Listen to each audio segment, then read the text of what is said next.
Moi, j'avais jamais vu de corps nu avant d'aller à Auschwitz. J'avais jamais vu ça de ma vie.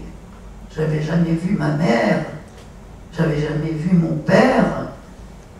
Jamais vu des hommes qui nous regardent, qui sont là, qui nous battent, qui nous chassent comme des animaux. Il faut comprendre vraiment, dans l'essence même des choses, il ne s'agit pas de comprendre et puis 5 minutes après on passe à autre chose. C'est de pénétrer véritablement ce qu'a été je sais pas, il n'y a pas de mots, je ne sais pas comment dire. L'inhumanité, c'est même pas assez. On devient des stucs quand vous avez un SS qui rentre dans une baraque et qui dit « je veux 200 stucs », vous n'êtes pas une personne humaine. Vous n'êtes plus qu'un numéro. C'est la négation de l'homme dans la pire des choses. Et quand on pense que Primo Levi s'est suicidé, il y a des grands écrivains qui se sont suicidés.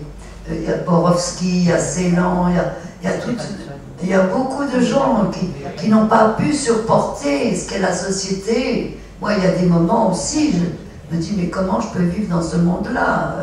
À quoi bon? Pourquoi? À quoi ça sert? Je sais que c'est tellement...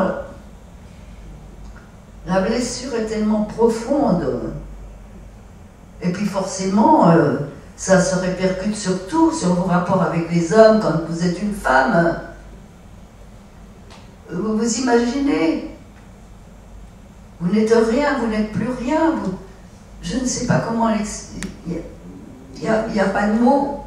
Il n'y a pas de mots pour le dire. Et souvent... les meilleurs des gens n'en sont pas conscients, ne le captent pas.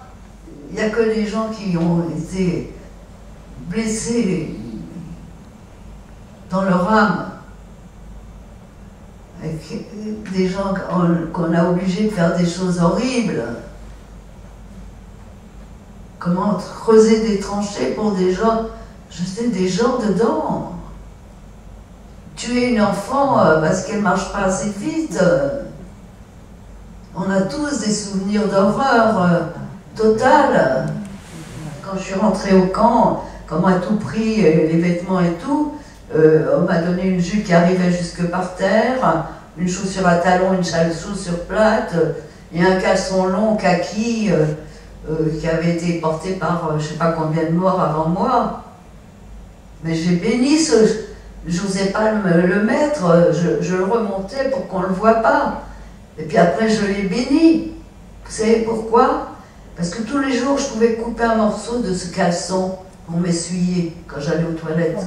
On n'avait même pas de papier, on n'avait pas de crayon, on n'avait rien. Quand j'ai reçu le mot de mon père, j'ai dit, où est-ce qu'il a pu trouver un crayon? Je m'excuse d'avoir mis dans cet état. Non, je vous dis pour que vous preniez conscience de cela.